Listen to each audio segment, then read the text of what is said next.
seperti biasa pikiran orang sekarang, investasi yang bisa mendatangkan lebih banyak uang lagi?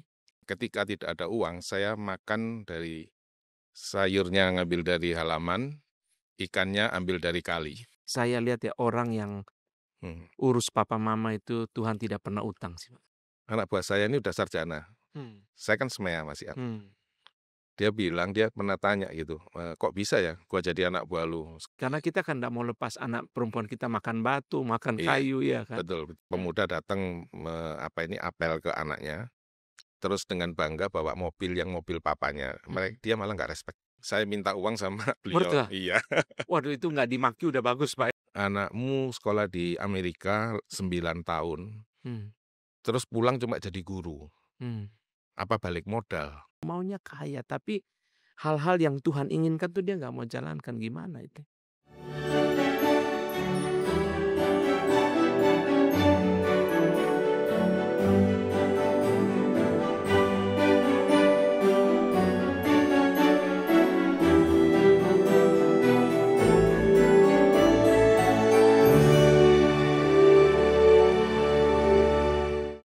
Saudara yang terkasih, berjumpa lagi dalam Truth and Love Podcast yang diselenggarakan oleh Gary Kebonjeruk. Bersama saya Pendeta Anton. Bersyukur kepada Tuhan saat ini kita sudah bersama-sama dengan Penatua Robin Wijaya yang saya sudah sangat lama mengenal Pak Robin. Pak Robin, dari dulu saya mengenal Bapak saya punya kesan bahwa Bapak melewati masa lalu yang hidupnya sangat sulit. Iya. Bisa ceritakan sedikit Pak, kesulitannya seperti apa? Oke, dari saya sempat mengalami putus sekolah. Itu ketika ditambah setengah tahun. Harusnya kenaikan itu Desember diundur ke Juni. Itu saya mengalami putus sekolah karena papa saya mengalami kebangkrutan dalam usaha. Saya sempat nggak sekolah mungkin 2 tahun, setelah itu melanjutkan lagi. Nah, di dalam melanjutkan ini, kondisi ekonomi keluarga itu nggak bagus. Sehingga saya harus tinggal di daerah Rungkut di Surabaya. Pada waktu itu masih belum ramai. Jadi ya itu juga satu anugerah Tuhan, karena di halaman rumah itu tumbuh sayuran, kangkung, kemudian di depan rumah itu ada kali kecil, di situ ada ikan lele, ikan gabus. Jadi ya ketika tidak ada uang, saya makan dari sayurnya ngambil dari halaman, ikannya ambil dari kali. Waduh, luar biasa Pak. Itu umur berapa Pak? SMP, kira-kira waktu itu umur 14, Pak, 15. Karena saya sempat putus sekolah ya. SMP itu kan harusnya 12, 13. Saya sempat putus sekolah 2 tahun. Jadi Papa sebelum bangkrut itu kondisi ekonomi cukup baik, Pak? Cukup baik, Pak. Setiap hari Sabtu Minggu, kami dari Surabaya ke Batu liburan. Setiap minggu. Setiap minggu sekeluarga. Lalu mendadak menjadi susah. Mendadak menjadi susah dalam waktu yang singkat. Jadi Ya. biaya hidup dari mana pada masa-masa itu, Pak? Papa jual properti semua sampai akhirnya rumah dijual di tengah kota Surabaya. Kami pindah ke Rungkut itu. Itu pun kontrak. Pada waktu itu Pak Robin sudah orang percaya? Sudah, Pak. Sudah ya. Sudah. Jadi kita nenek dan kakek dari mama itu Kristen. Puji Tuhan. Dia setia, dan waktu itu sebenarnya mama saya itu diperingatkan. Kamu setiap hari Sabtu Minggu bawa anakmu ke gunung, keluargamu. Kenapa enggak bawa ke gereja? Nanti kalau Tuhan ambil. Nah, itu sebetulnya dari nenek saya memperingatkan sebetulnya. Itu sewaktu masih kaya kan? Iya, justru itu Pak. Tapi ya kita enggak terlalu, ya orang tua saya enggak terlalu meladeni ya.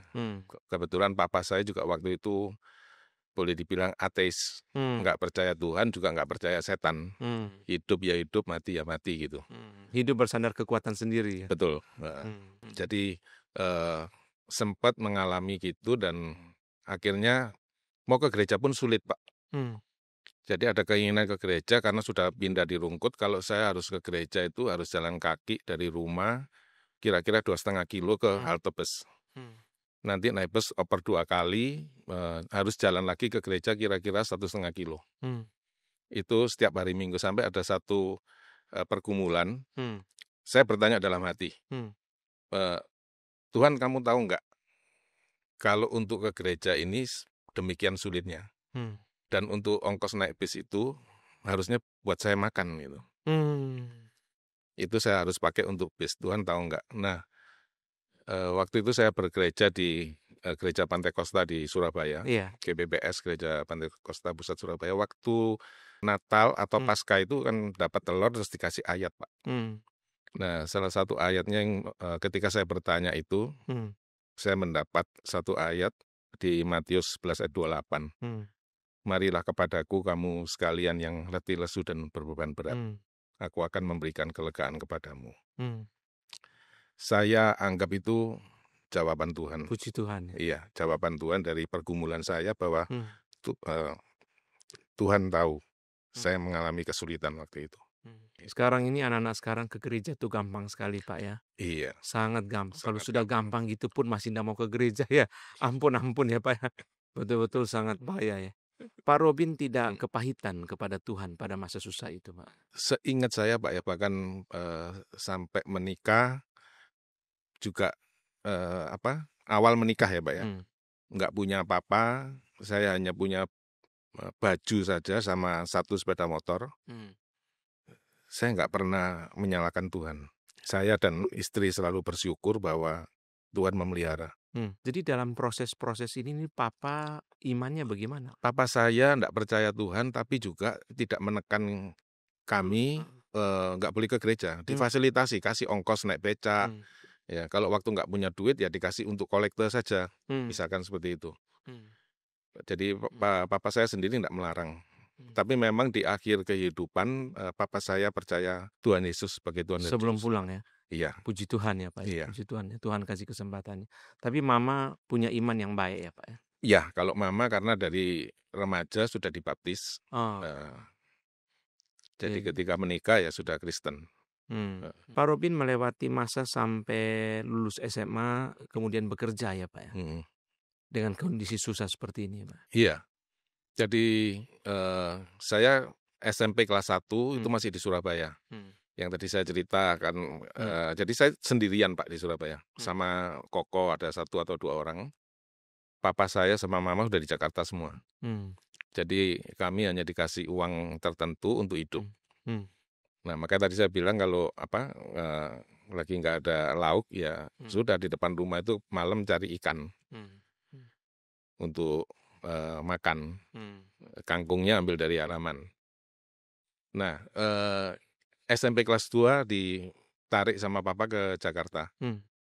Kemudian saya waktu lulus mau masuk SMA, salah satu guru saya bilang, guru pembimbing bahwa kalau kamu mau kerja, jangan masuk SMA, masuk SMEA aja. Iya. Jadi waktu itu saya masuk SMEA jurusan akuntansi. Sekarang tuh SMK. SMK ya. Waktu mau masuk itu juga ada sejarahnya, Pak. Jadi dapat surat panggilan lulus tes itu hari terakhir, Pak. Saya enggak tahu kenapa. Hari terakhir misalnya hari ini, terimanya pagi, Pak. Harus dibayar, kalau enggak saya berarti dianggap gagal gitu. Jadi itu kita kelabakan cari uang, apa saya kelabakan atau dapat dari mana untuk bayar hari itu. Saya bisa sekolah dan karena kondisinya sulit, bahkan untuk beli baju seragam pun saya nggak punya. Akhirnya yang saya pakai selama 3 tahun itu ya dari SMA kelas 1 itu, SMA kelas 1. Celana khususnya jadi sudah tanda kutip compang-camping, Pak. Waduh. Kalau robek, saya tambal. Tapi kalau saya tambal kain kan malu. Mungkin Pak Anton ingat dulu zaman dulu ada tempelan Rolling Stone. Oh iya. Kayak gitu, Pak. Itu cara tambalnya itu. Iya, cara tambal. Nah, lama-lama kepala sekolahnya gerah gitu. Dipikir saya itu nakal. Nah, dia bilang saya seumur hidup jadi kepala sekolah nggak pernah punya murid kayak kamu gitu. Nah, akhirnya saya bilang saya nggak punya uang. Saya dipanggil di kantornya, sebenarnya saya nggak punya uang untuk beli kain. Dikasihlah kain sama dia. Ditawari ongkos juga saya, tapi sama malu, saya enggak lah, saya ongkosnya saya cari sendiri aja. Nah, karena tahu saya susah, kebetulan kepala sekolah saya itu tetanggaan dengan salah satu direkturnya Polytron. Polytron cari karyawan, Hmm. ngobrol dia. Nah, karena tahu saya yang paling susah di muridnya dia, Hmm. saya ditawari kerja. Hmm. Saya tanya, kamu lulus nggak gitu? Saya bilang pasti lulus. Hmm. Terus oke, kalau pasti lulus mau kerja nggak? Hmm. Mau, saya bilang. Akhirnya saya datang ke Polytron, saya dites. Saya nggak tahu nyebut merek, oke nggak ya? Oke lah, oke Pak. Ya, saya dites dan diterima. Hmm. Bahkan saya masuk kalau nggak salah bulan Mei tahun 86 itu saya belum terima ijazah. Hmm. Ya, akhirnya diterima kerja di situ. Nah, dari situ mulai Hmm. merintis, Pak. Dari situ nanti sampai Pak Robin berhenti sebagai direktur keuangannya untuk Iya, sekolah teologi. iya. Tapi saya mau skip dulu. Hmm, Saya tertarik satu hal tadi Pak. hmm, Waktu nikah kondisinya susah Pak ya. iya. Sesusah apa dan mertua kok mau Pak? Nah, itu Pak, itu buat saya masih misteri. Kenapa mertua mau anaknya diberikan ke seorang pemuda yang Hmm. ekonominya nggak jelas. Hmm. Iya, tapi Nggak jelasnya gimana Pak? gaji pas-pasan ya Pak ya. Heeh. Gaji pas-pasan, terus saya juga 50% waktu itu gaji saya kasihkan ke papa saya. Hmm. Jadi boleh dibilang yang 50% lagi itu habis untuk ongkos, untuk apa, makan dan sebagainya. Hmm. Nah, terus kalau menikah anaknya gimana? Hmm. Ya. Tapi katanya sih kalau ngobrol-ngobrol dia bilang orang ini bisa dipercaya gitu. Oh, mertua bilang begitu ya? Heeh, Hmm. bisa dipercaya dan ya unik Pak Anton kalau cerita, bahkan kalau mau nonton bioskop Hmm. saya minta uang sama beliau. Mertua? Iya. Waduh itu nggak dimaki udah bagus Pak. Jangan bilang kasih uang Pak. Terus Ya dikasih, dikasih ya Pak? dikasih. Luar Waktu itu biasa. masih bilangnya tante loh. Heeh. Tante, kami mau nonton ini, saya mau nonton nggak ada duit, Heeh. dikasih. Waduh. Nah kebetulan kokonya istri saya ini kerja di bank, Hmm. relasinya banyak. Hmm. Zaman dulu suka ada free pass gitu loh Pak. Iya iya iya. Hmm. Nah itu setiap dapat itu pasti dikasih saya sama istri saya untuk nonton. Hmm. Nah saya menurut mertua saya Hmm. ada satu karakter itu jujur dan bisa dipercaya Pak, Hmm. Hmm. yang ada potensi untuk bisa berkembang. Saya lihat salah seorang mertua yang sangat saya kagumi meskipun saya nggak begitu kenal ya adalah mertua Pak Robin karena Hmm, dia melihat jauh ke depan, hatinya besar ya Pak ya. Iya, Biasanya kan orang mau lihat depan mata aja langsung gitu. iya. Gaji berapa, fasilitasnya Hmm, apa. Saya kalau nggak salah ingat Pak Robin cerita dulu sampai teh botol juga nggak bisa beli, motor iya, mungkin dipinjam oleh ipar itu mertua terima ya Pak ya. terima. Luar biasa. Istri saya kan kuliah teologi Pak di Iya, Cipanas. iya. Nah, saya kalau hari Minggu Hmm. datang tuh ngapel dari Jakarta ke Cipanas, Hmm. minjem motor kokonya. Kokonya nggak marah-marah. Enggak, dikasih udah tahu dia, pokoknya kunci motor ditaruh di tempat tertentu, Hmm. udah langsung diambil aja. Itu satu berkat yang luar biasa Pak ya, Tuhan Iya. kasih mertua yang begitu baik ya. Satu hal lagi Pak, ketika saya kerja itu gaji masih kecil kan Pak ya, Hmm. awal-awal itu, saya bergumul perpuluhan apa enggak ya. Hmm. Hmm. Iya kan, terus Hmm. ngobrol sama calon mertua ini, Hmm. ditanya, "Kamu kalau nggak perpuluhan gajimu habis nggak?" Hmm. Ya habis, justru karena nggak cukup ini, Hmm. apalagi perpuluhan itu. Hmm. Dia bilang, "Oh berarti kalau nggak perpuluhan gaji habis, Hmm. perpuluhan juga habis, Hmm. berarti sama-sama habis." Hmm. Ada bedanya dia bilang, Hmm. sama-sama habis kalau kamu nggak perpuluhan, kamu Hmm. utang Tuhan. Hmm. Tapi kalau kamu perpuluhan, Hmm. duitmu habis tapi nggak punya utang Tuhan. Hmm. Kamu mau pilih mana, punya utang apa nggak punya utang? Hmm. Nah dari situ saya dapat pencerahan, saya pilih sama-sama habis, saya nggak mau punya utang sama Tuhan. Hmm. Jadi mulai dari sedikit itu dididik untuk perpuluhan. Ini satu kesaksian yang sangat bagus Pak. Karena begitu banyak orang ketika susah nggak mau perpuluhan, waktu kaya pun juga nggak mau perpuluhan. Iya, Ya, jadi itu sebenarnya perpuluhan itu bukan masalah uang, masalah hati. masalah hati, betul Iya Pak, ya. betul-betul ya.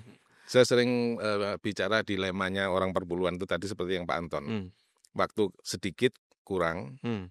waktu banyak sayang Pak. Sayang nanti jumlahnya besar. Iya. Hmm. Nah itu yang dilema, tapi saya setuju Pak masalah hati.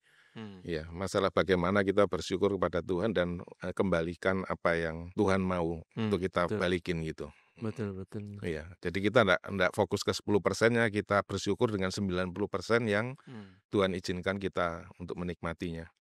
Iya. Bagus tadi Pak Robin ya, ibu mertua melihat Pak Robin jujur, Hmm. tanggung jawab Hmm. gitu ya. Artinya ini menjadi satu teladan bagi anak-anak muda sekarang bahwa uang atau fasilitas itu bukan satu-satunya. Betul. Ada orang-orang tua yang juga melihat karakter ya, tanggung jawab, kejujuran di dalam. Karena kadang-kadang kan laki-laki itu bisa minder Pak. Sebenarnya dia nggak kekurangan Pak. Cuma mungkin dia anggap bahwa kurang banyak. Padahal belum tentu mertuanya lihat seperti itu. Iya, Mungkin juga lihat karakter, lihat kesungguhan. Ya, ini juga menjadi satu pengharapan yang baik ya untuk anak-anak muda ya. iya, saya rasa gitu Pak, karena rezeki itu kan bisa dicari selama kita mau usahakan Pak. Lain kalau malas ya. Nah, tapi kalau karakter ini sulit Pak. Ada uang pun habis gitu kalau karakternya nggak baik. Betul. Ya, iya. Pak Robin di dalam masa awal-awal kerja itu bagaimana cara ngatur uangnya Pak? Terus terang pada waktu awal-awal kerja nggak cukup Pak memang. Nggak cukup ya? Nggak cukup. Ya tadi karena saya tahu papa saya sulit. Papa saya juga akhirnya jadi karyawan bukan lagi pengusaha. Digaji dan gajinya nggak cukup. Jadi 50% gaji saya kasihkan ke papa. Gitu. Saya yang separuhnya lagi. Nggak cukup sebetulnya. Nggak cukup. Tapi dengan berlalunya waktu dari perusahaan juga memberikan kepercayaan dan ada penyesuaian gaji yang signifikan. Signifikan buat saya. Nah itu mulai bisa menabung, mulai bisa beli kendaraan, motor dan sebagainya. Meskipun bekas itu yang saya beli juga motor kokonya istri. Oh. Ya. Karena dapat diskon banyak gitu kan. Jadi awal memang struggle Pak ya, nggak cukup dan sebagainya, tapi ya itu dijalanin aja. Tuhan pelihara ya bulan ke bulan ya Pak ya? Iya. Pak Robin tidak utang? Saya nggak pernah utang Pak. Nggak pernah utang? Nggak pernah utang. Jadi Ya. masa kurang itu juga nggak utang Pak ya? Kalau saya makan 1 hari 1 kali pun saya nggak utang Pak. Oke. Ya. Jadi waktu itu kan saya sempat sambil kuliah. Jadi setahun bekerja, kemudian saya memutuskan sambil kuliah di Perbanas. Uangnya habis untuk ongkos kan Pak, ke tempat kuliah dan sebagainya. Seringkali saya pulang kuliah saya nggak makan udah, nggak bisa punya uang untuk makan malam. Nah, paginya baru bisa beli mie ayam yang di gerobakan itu dulu masih 600 Pak, zaman saya.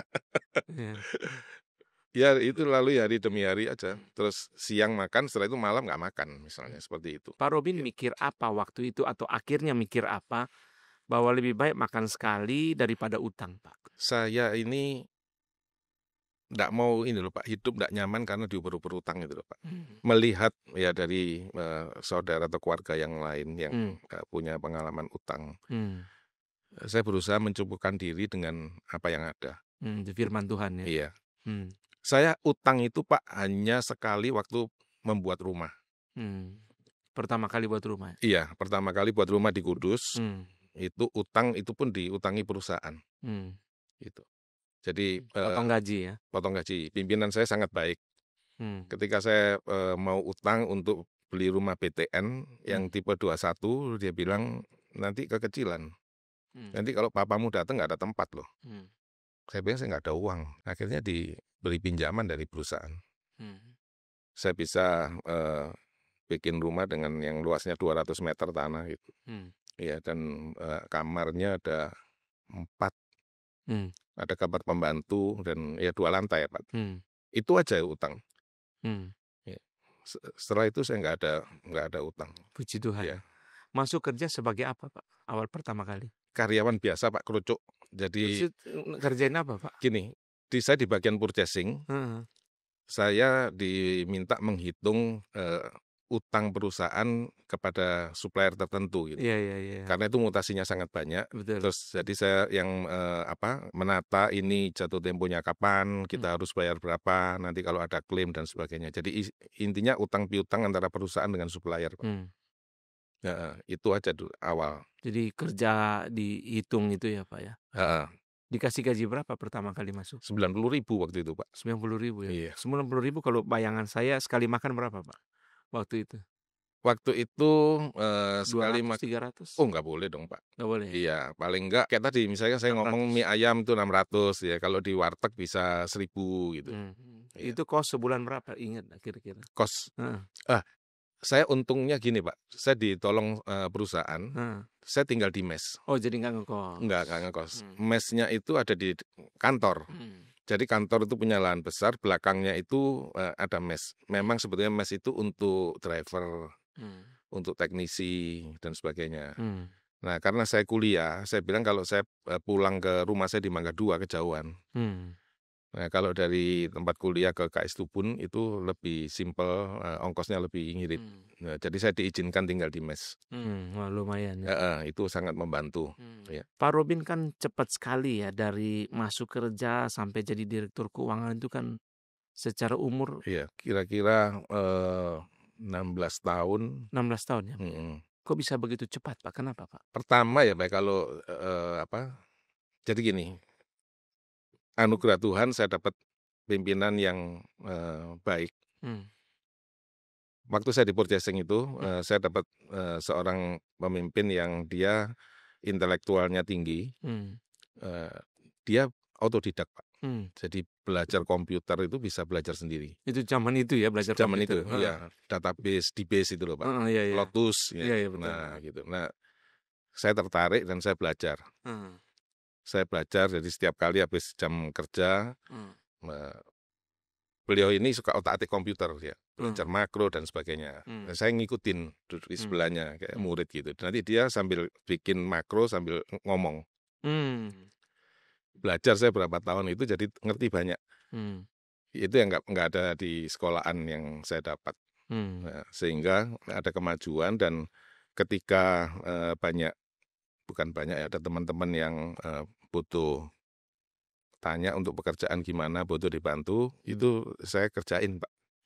Jadi itu justru menambah wawasan. Jadi saya kerja di bagian purchasing, tapi saya bisa mengerti ada distribusi ke cabang-cabang karena saya ikut bantu ngerjain laporan. Gitu. Nah, sehingga pengalaman jadi banyak. Satu hal lagi, seingat saya jadi salah satu direktur keuangannya itu punya staf yang mengerjakan bantu gitu. Nah, waktu dia resign, saya yang ditarik karena saya juga sempat membantu di dalam membuat laporannya. Jadi mungkin dipercaya kali ya, Pak ya, sama pimpinan, sehingga saya dikasih kesempatan itu. Jadi dari masuk kerja yang tadi Pak Robin bilang kerucut betul, kalau gambaran sedikit Pak, saya ada gambar, naiknya jadi apa Pak? Nggak manajer dong? Oh enggak, saya ya mungkin kalau dibilang supervisor gitu, Supervisor. dengan beberapa orang anak buah. Terus abis Ya. itu naik lagi? Naik lagi, Manajer naik laginya itu ke Kudus. ke Kudus ya? Iya, saya sudah di Kudus itu Di perusahaan di pabrik ya? di pabrik, diplot untuk megang bagian pajak. Ini berarti finance ya udah ya? Iya, Masuk ke finance. iya, bagian pajak. Setelah itu beberapa tahun kemudian saya memegang accounting secara keseluruhan. Nah, itu pada waktu memegang accounting keseluruhan kan manajer, Pak. Di atas manajer apa Pak namanya? Itu waktu itu langsung direksi. Direktur keuangan ya? Iya. Direktur keuangan. Jadi Pak Robin ini dari 16 tahun ini boleh dibilang berapa? 4-5 kali naik? Iya. 4-5 kali naik Iya. ya? Apa Pak yang Pak Robin pernah dengar perusahaan mengatakan kenapa kok naik-naik terus gitu? Orang kepengen tahu ya? Saya pernah ya dapat bocoran, satu yang dilihat itu karena menurut bos-bos saya suka menolong, helpful. Itu tadi yang saya cerita, Pak. Jadi kalau ada seseorang bekerja kemudian kesulitan, entah waktu, entah apa, saya bantuin aja. Iya. Saya lakukan pekerjaan itu ya waktu saya membantu nggak ada pikiran apapun ya, saya sekedar bantu aja. Tapi itu sebenarnya secara nggak sadar saya sudah mendapatkan pengetahuan sebetulnya. Nah, ini mungkin juga buat anak-anak muda yang sekarang bekerja. Menurut saya nggak ada salahnya gitu, kerjaannya A, dia juga kalau ada peluang ngerjakan yang B, yang C, kerjain aja. Sekaligus belajar. Iya. Nah itu Pak, waktu saya di accounting ini Hmm. sangat membantu gitu Hmm. pengetahuan ini. Hmm. Karena accounting kan meliputi semua bagian kecuali produksi Hmm. yang saya belum jamah waktu itu kan. Hmm. Tapi dari purchasing, kemudian penjualan, kemudian distribusi, beberapa itu saya udah mengerti gitu. Jadi berjalan naik itu gaji makin baik ya Pak ya? Iya tentu saja Pak. Secara ekonomi lebih longgar dari permulaannya Pak ya? Iya. Apa yang Pak Robin lakukan dengan uang yang bertambah banyak itu? Nah ini, jadi ketika uang mulai bertambah banyak, istri saya tanya, Hmm. kalau Tuhan kasih kamu kaya, Hmm. apa yang kamu lakukan? Hmm. Nah, terus kemudian yang ada di dalam benak saya bilang saya mau membantu keluarga yang kekurangan. Nah itu benar-benar apa ya, diuji sama Tuhan. Diuji sama Tuhan, ada yang minta tolong dan sebagainya. Konsisten nggak dengan yang diomongkan itu? Iya. Jadi yang diomongkan itu dijanjikan ya Pak ya? Iya. Iya kan janji kepada Tuhan. Terus? Betul.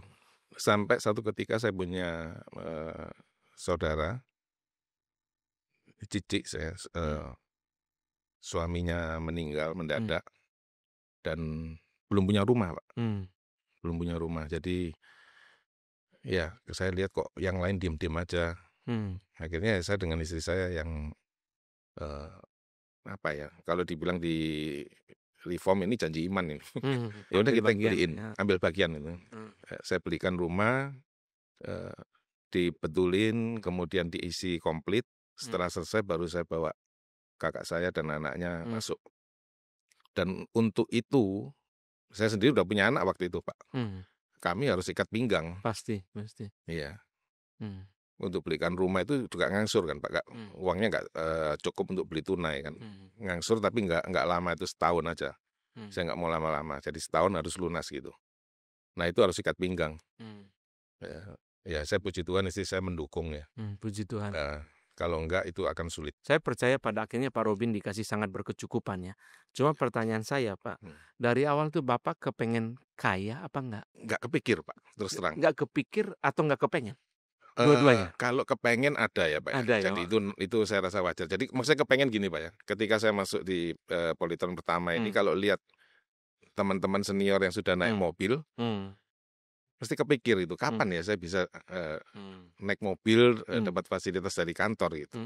Dengan kalau mengingat ngaca diri kan, waduh siapa saya gitu kan Pak ya, masih rendah banget statusnya gitu loh. Jadi saya rasa itu kepengen itu kan boleh diindikasikan ya kepengen kaya gitu. Tapi ya ngaca diri gitu. Kan saya nggak pernah berdoa menuntut Tuhan saya mau kaya. Iya, saya ingat saya nggak pernah. Dan itu ya bergulir aja. Bergulir Tuhan kasih ya Pak. Iya. Dan selalu ketika Tuhan kasih kita berpikir ini untuk apa? Nah itu penting Pak, itu penting. Untuk apa? Jadi selalu saya dulu kan salah satu kesaksiannya begini Pak, saya kepengen beli mobil. Karena mobil saya itu waktu itu masih Katana, Suzuki Katana. Anak buah saya udah Kijang Pak. Waduh. Saya kepengen beli mobil, dapat berkat dari perusahaan. Tapi setiap kali pulang, papa mama saya bilang, ini rumahnya udah jelek loh. Ya, udah bocor sini, bocor sana, tembok retak gitu. Akhirnya saya ngobrol lagi sama istri saya, nggak usah punya mobil dulu, beliin rumah buat papa mama. Saya cari rumah di dekat yang lama di Depok juga itu Pak, sekitar Depok, dan akhirnya kami beli satu rumah, tanah lebihnya di belakang itu kita bikin bangunan penuh. Terus kemudian isi perabot dan sebagainya. Untuk ngisi perabot itu kita kerjaan sendiri Pak. Jadi saya mau kasih kejutan ceritanya ke papa sama mama. Setiap hari Sabtu itu saya dari Kudus ke Jakarta. Nanti sampai di Jakarta saya tidur karena capek, istri saya yang belanja. Nah setelah selesai dalam waktu berapa bulan itu, saya ajak papa mama saya ke rumah yang baru. Dia tanya rumah siapa, saya jawab rumah teman. Terus? Ini saya disuruh jagain. Jadi ini kita lagi kontrol gitu. Mereka belum tahu. Nggak tahu, Terus? nggak tahu. Jadi papa saya sama mama duduk di ruang tamu, saya masuk kamar, saya tidur-tidurin, papa saya marah-marah. Dia bilang, "Kamu ini kan rumah orang, kamu Oh, nggak." Maksudnya lu kasih kepercayaan, jangan kayak gitu caranya. Tapi setelah selesai saya bilang, saya kasih kunci ke papa. Ya, ada air mata yang keluar ya Pak ya. Pasti, pasti. Kita nggak percaya teologi sukses Pak Robin ya, tapi saya lihat ya orang yang urus papa mama itu Tuhan tidak pernah utang sih Pak. Iya Pak, amin. Tuhan tidak pernah utang. Karena seluruh hukum Taurat itu 10 hukum yang ada janji itu cuma hukum kelima. Supaya lanjut umurmu. Di dalam Efesus dibilang sampai supaya berbahagia. Iya. Betul-betul ya. Jadi Pak Robin dahulukan papa mama ya dari beli mobil. Ya. Betul. Tapi memang benar Pak Anton Pak, setelah itu tahun berikutnya saya beli mobil 2 langsung Pak. Gitu ya? Iya. Puji Tuhan. Puji Tuhan ya. Jadi ya tidak, ketika Tuhan memberkati, kita pikir dulu, enggak langsung untuk kepentingan diri itu. Iya. Saya waktu di Semarang, kita sama-sama di GRI Semarang itu Pak ya, saya ingat Pak Robin waktu Direktur Keuangan cukup lama pakai mobil Panther ya Pak ya. Padahal Bapak bisa beli mobil 2-3 miliar tuh enggak masalah. Kenapa Pak? Iya, saya pikir kan perlunya bukan itu sih Pak. Iya, perlunya bukan untuk, kenapa beli mobil mahal, itu kan untuk supaya pride-nya tinggi dan sebagainya. Saya pikir efisiennya mobil mahal itu kalau ini penyusutannya gede banget Pak. Ya ini pikiran akuntansi ya Pak. Jadi nilainya turun gitu. Saya lebih baik beli investasi yang lain yang justru nambah, nggak turun gitu. Dari awal Pak, mungkin dari pendidikan, dari pekerjaan juga Pak ya. Bos-bos di tempat saya itu juga nggak ada yang mewah-mewah banget. Iya, sederhana, tapi kalau istilah pepatah Chinese Pak, kosong itu isi itu kosong. Jadi kelihatannya sederhana tapi isinya penuh. Saya waktu itu sangat kagum Pak. Saya pertama kali kenal Pak Robin 2009. Karena saya tahu Bapak Direktur Keuangan, Bapak bisa beli mobil 2-3 miliar enggak masalah. Tapi pakai Panther bertahun-tahun dari Semarang ke Kudus, Semarang ke Kudus. Saya sangat impress waktu itu. Dan memang gini Pak, kan sering banjir ya Pak ya. Panther itu memang tahan banjir Pak. Ini saya nggak iklan ini. Faktanya begitu. Soalnya kita di Puri Anjasmoro itu memang daerah banjir Pak. Iya, daerah banjir. Jadi itu memang yang paling kuat gitu. Ya tapi memang satu hal, saya nggak ada keinginan untuk menonjolkan diri, itu nggak ada. Nggak ada baiknya juga untuk orang lain ya Pak ya. Mungkin ini bisa jadi masukan juga. Ketika kita diberkati Tuhan berlimpah, terus kita menonjolkan diri, saudara kita yang tidak memperoleh berkat seperti kita itu bisa ngenes loh Pak. Betul. Ngenes itu ya, apa ya? Gitu. Kenapa kok si A dikasih Tuhan kelimpahan begini, kok saya enggak? Tidak tambah penderitaan orang lain lah. Betul. Nah, itu saya juga harus menjaga itu. Ya. Buat apa kita jadi batu sandungan kan Pak? Kalau sampai itu menjadi kepahitan dia dan komplain kepada Tuhan gitu.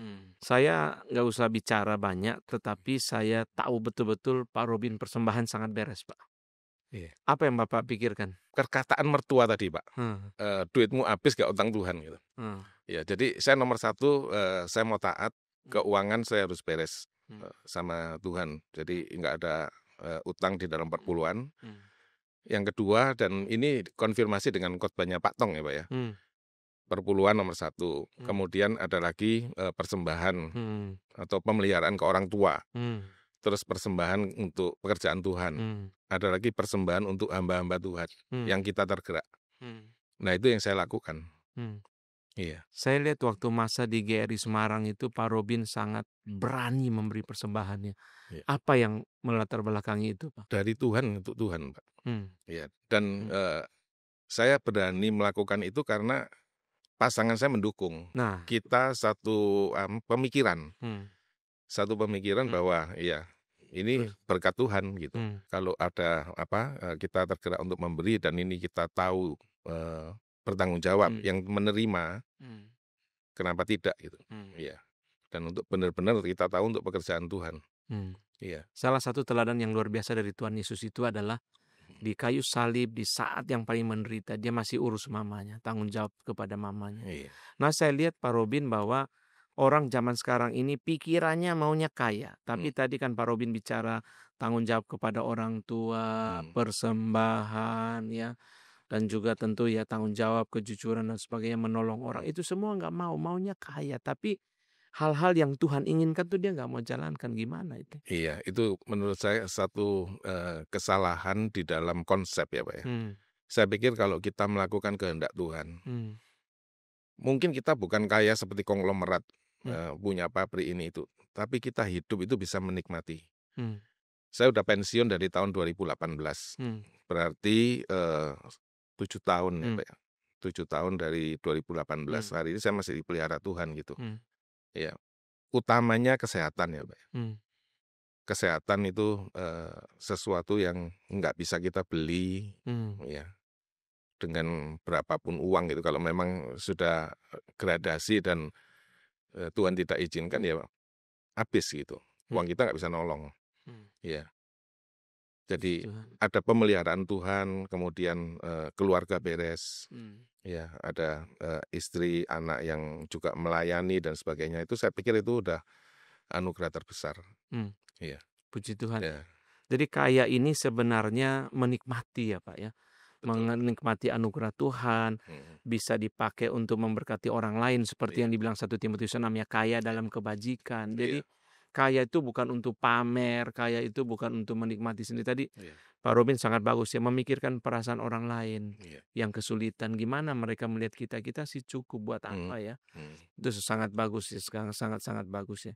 iya, Pak Robin, di tengah-tengah berkat Tuhan yang begitu melimpah, pekerjaan yang begitu baik, tiba-tiba kilat menyambar, angin ribut datang, kok berhenti jadi hamba tuh, berhenti untuk jadi hamba Tuhan. iya. Kenapa Pak Robi? Itu kalau, tadi Pak mundur ke belakang, Heeh, jadi waktu saya awal-awal kerja terus jadi supervisor dengan beberapa anak buah, mungkin 4 atau berapa gitu ya. mmm, Nah, anak buah saya ini udah sarjana, mmm, saya kan SMEA masih kan. mmm, Dia pernah tanya gitu, "Kok bisa ya gua jadi anak buah lu, mmm, sekolah lebih tinggi kan," gitu, mmm, dia sudah sarjana gitu. mmm, Kebetulan sama-sama Kristen kan Pak. mmm, Ya ini saya bilang anugerah Tuhan, mmm, menempatkan saya di tempat ini. mmm, Dia tanya, "Kalau, suatu saat kalau kamu bisa menduduki posisi tertinggi di perusahaan ini mmm, dan Tuhan mau memanggil untuk melayani, kamu bersedia nggak?" Gitu, mmm, "Ninggalkan," gitu. mmm, Saya jawab, "Saya bersedia. mmm, Kalau saya bisa itu mmm, pasti anugerah Tuhan." mmm, Nggak kepikir kan Pak, kalau ya ngimpilah gitu, mmm, dari karyawan yang rendah begitu terus, jadi posisi tertinggi di perusahaan, mmm, ya saya bilang saya, bersedia. mmm, Ketika saya benar-benar jadi direktur keuangan dan menikmati, eee, kondisi ekonomi yang semakin baik mmm, ya, eee, bisa ya pas-pasan Pak, pas mau apa pas ada uangnya itu. Itu janji saya itu timbul Pak dalam mmm, hati, mmm, kapan mau mmm, meninggalkan. mmm, Nah itu tapi saya abaikan, mmm, ya karena, mungkin kebetulan gitu loh Pak, mmm, tapi lama-lama itu terus, mmm, suara hati itu, mmm, kapan mau tinggal. Sehingga mmm, waktu 2009, mmm, Pak Tong KKR di Semarang, Semarang, mmm, itu saya maju sebetulnya. mmm, Calling itu saya maju, mmm, ya. Tetapi kembali lagi setelah maju nggak berani realisasi. mmm, Karena, 2 tahun berikutnya itu anak saya harus sekolah dan mereka punya keinginan sekolah di luar negeri kan. mmm, mhm, Itu, pergumulan saya. mmm, Karena apa, ini benar-benar panggilan Tuhan atau emosi saya. mhm, mhm, Saya ndak ingin kalau itu emosi saya, terus anak saya sekolahnya putus di tengah jalan karena mmm, nggak ada biaya, mmm, mereka bisa kepahitan, Pak, saya mmm, pikir. Dan saya juga bisa nggak bertanggung jawab kalau itu emosi, mhm, mhm, gitu. Nah, jadi saya nggak berani, terus, memang, butuh biaya banyak kan, Pak, ya, 2 anak di luar negeri itu. mhm, Sampai suatu ketika ini singkatnya, Tuhan memberikan berkat yang bisa cukup anak saya mau S3, mau S berapa pun itu bisa, mmm, berapa tahun di sana. Sehingga ketika terima berkat itu, ya suara hati ini timbul lagi. mhm, Mau tunda sampai kapan? Mau ragu sampai kapan? mmm, Mau sandar Tuhan atau sandar deposito? mmm, Nah itu jadi sebelum ini sudah ngobrol sih sama istri. Hmm. Gimana ya kalau Tuhan panggil itu? Istri saya sih selalu mendukung, Pak. Puji Tuhan. Puji Tuhan. Ya, enggak apa-apa gitu. Ya, terus kemudian kok udah seperti ini ya? Kayaknya harus kita harus benar-benar selesai gitu. Ya, saya juga khawatir, takut bukan khawatir, Pak. Takut kalau seperti Tuhan marah kepada Yunus ya, tanda kutip ya. Kan rencana Tuhan nggak mungkin gagal gitu. Daripada begitu, ya seperti yang Pak Tong ngomong juga kan, kalau kita dipanggil Tuhan kita nggak segera, kita rugi waktu. Ya, sehingga saya putuskan ya sudah, berhenti. Ya, dan saya pikir setiap orang tuh harus bisa berkata cukup, Pak. Iya. Iya betul. Kalau nggak pernah bisa punya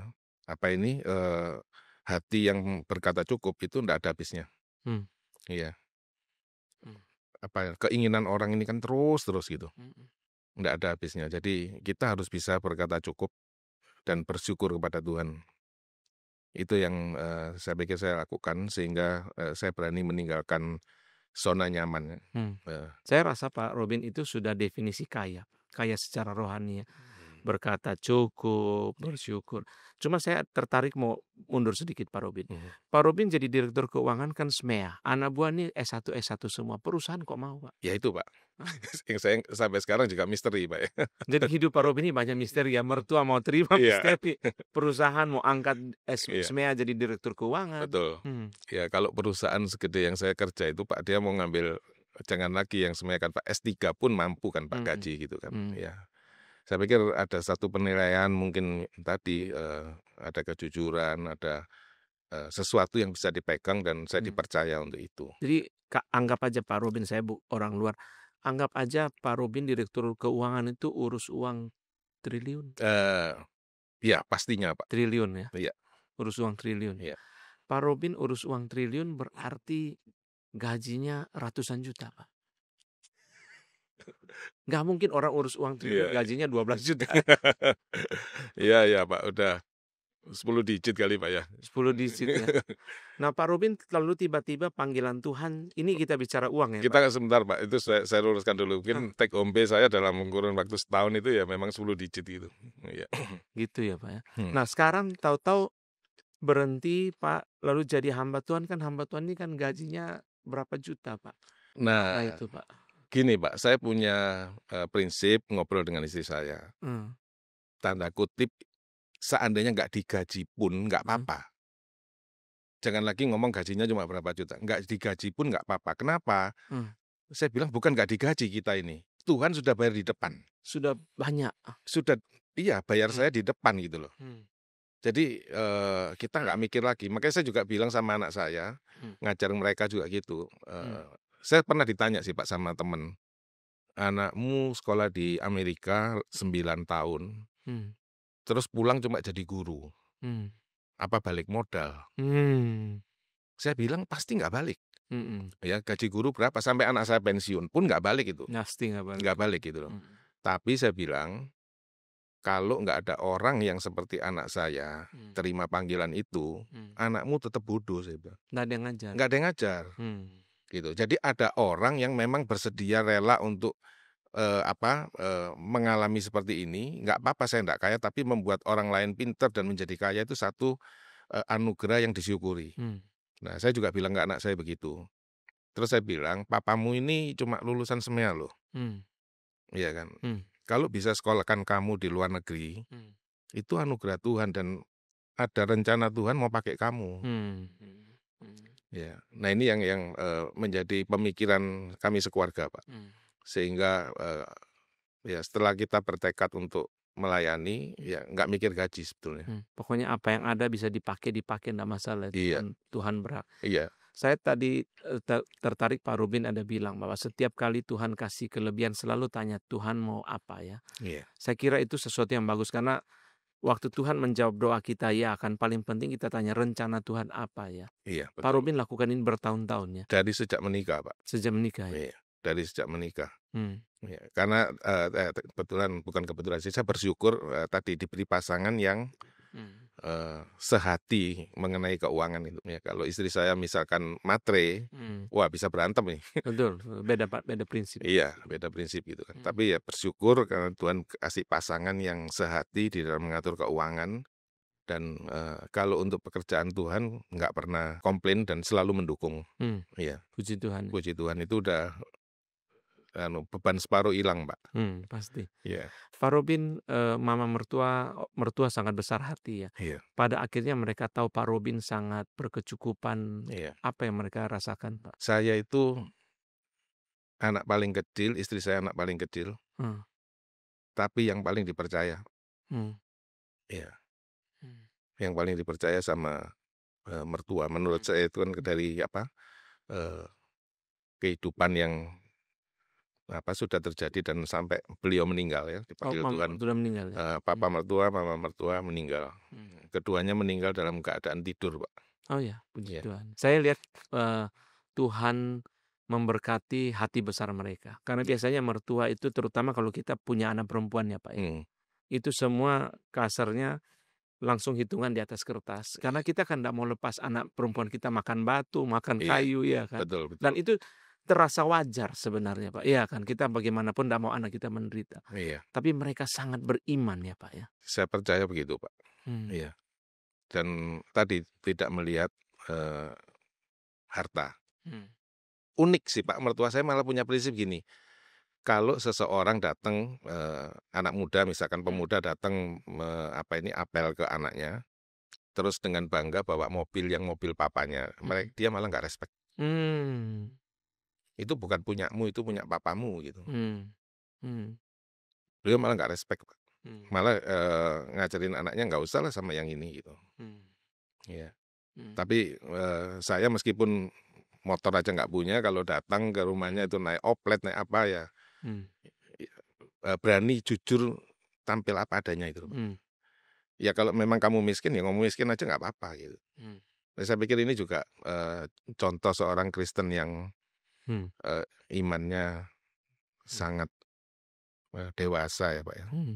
Mhm. Pak Robin waktu Tuhan kasih berkat yang begitu banyak Pak Robinnya, Pak Robin memikirkan untuk seperti biasa pikiran orang sekarang investasi yang bisa mendatangkan lebih banyak uang lagi.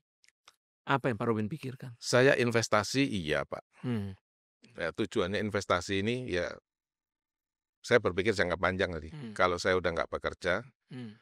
harus ada yang bisa menghasilkan kan, Pak, Hmm. gitu. Tapi bukan tujuannya untuk semakin kaya saya rasa. Hmm. Iya. Hmm. Kan, saya juga berpikir Tuhan kasih berkat ke kita ini kan harus dipertanggungjawabkan, Hmm. dikelola dengan baik, Hmm. iya kan, Pak. Nah, sehingga ketika investasi itu berbuah juga tetap dipakai untuk pekerjaan Tuhan sebagiannya, Hmm. gitu. Hmm. Jadi ada memang, Pak, karena saya dari bagian keuangan tidak mungkin nggak ada, nggak Hmm. kepikiran itu, Hmm. iya. Tetapi motivasinya beda, Pak, bukan Hmm. untuk, menambah kaya atau apa Hmm. gitu, Hmm. ya. Waktu berhenti dari perusahaan untuk jadi hamba Tuhan, perusahaan datanya, "Apa gajinya kurang?" Saya bikin, surat pengunduran diri. Hmm. Saya sudah menyatakan bahwa, saya misi. Hmm. Saya akan, terlibat di dalam pelayanan Hmm. misi, Hmm. gitu. Sehingga, mereka menyadari dan, memang begini Pak Anton, Hmm. saya kerja di satu perusahaan Hmm. yang pemiliknya itu orang terkaya di Indonesia loh. Mhm. Terus kalau saya tuh keluar kerjaan, cari bos siapa lagi gitu kan. Mau mana lagi? Iya kan, Mmm. gitu. Jadi memang enggak, saya jelaskan bahwa, Mmm. saya mau terlibat di dalam pelayanan misi, Mmm. penginjilan dan sebagainya, Mmm.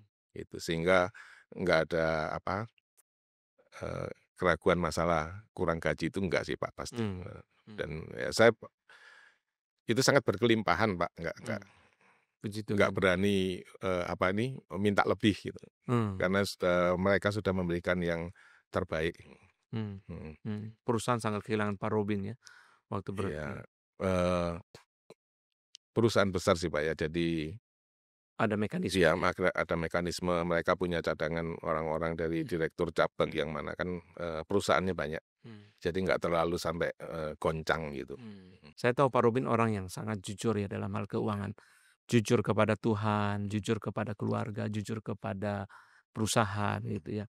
Apa Pak Robin lihat pentingnya kejujuran ini, Pak Robin? Tanggung jawab ya Pak ya, Hmm. tanggung jawab. Jadi saya nggak kepengen orang tahu saya Kristen. Hmm. Saya nggak kepengen orang itu terus melihat saya misalnya korupsi gitu, Hmm. ya, dan memalukan nama Tuhan, ya, Pak. Hmm. Iya, Hmm. saya berusaha tadi cukupkan dirimu dengan apa yang ada padamu. Hmm. Jadi saya nggak terlalu pusing kalau ngelihat yang lain lebih dari saya. Hmm. Ya silakan itu Tuhan akan juga tuntut kamu gitu. Hmm. Kalau saya dikasih 10, orang lain dikasih 100, Hmm. kan yang dikasih 100 kan tuntutannya Tuhan pasti lebih besar dari yang 10, Pak. Hmm. Gitu. Jadi kita lakukan bagian kita masing-masing aja. Hmm. Prinsipnya seperti itu. Jadi ya, Ini yang saya sangat senang dengan Pak Robin karena saya sendiri juga punya prinsip itu, Pak Robin. Tidak 1% ingin uang, tidak 1% khawatir uang. Waktu kita di Semarang mulai, Pak Robin ingat ya, iya, dengan nol, 0. nol kas, nol Tuhan pelihara, sampai ada 2 ruko itu, Iya. satu kenangan yang saya tidak bisa lupakan gitu ya Pak Robin. Hmm. Yang terakhir Pak Robin, apa pesan untuk anak-anak muda di luar sana yang barangkali hatinya lagi menggebu-gebu kepengen kaya, Pak? Iya, ada satu firman Pak ya yang saya percaya itu Hmm. firman Tuhan kan pasti benar. Hmm. Berkat Tuhanlah yang menjadikan kaya. Hmm. Susah payah tidak menambahinya. Hmm. Jadi kita mau bagaimanapun cari kaya, Hmm. kalau karakter kita Hmm. nggak jujur ya, kemudian yang miring gitu ya, tidak Hmm. memuliakan Tuhan, saya rasa sulit Pak. Hmm.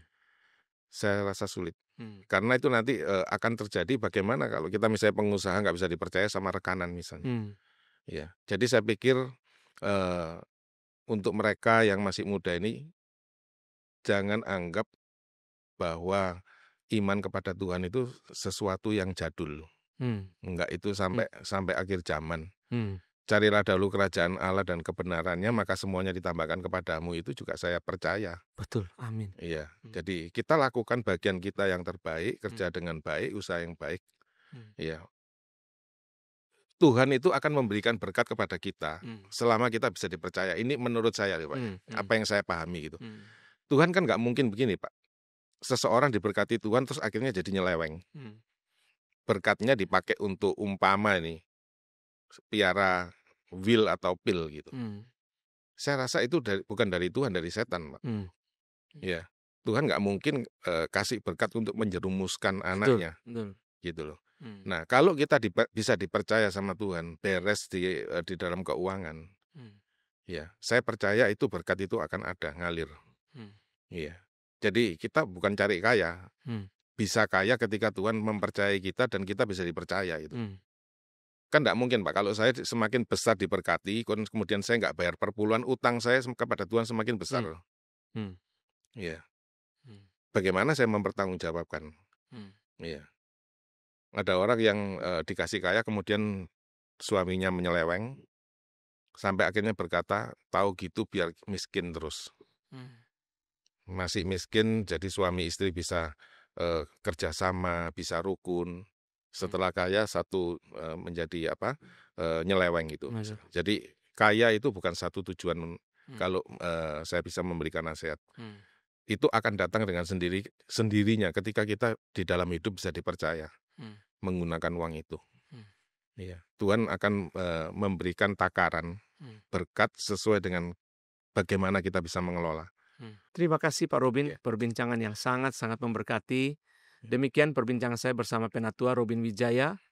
Kiranya Tuhan memberkati. Sampai berjumpa di dalam seri berikutnya.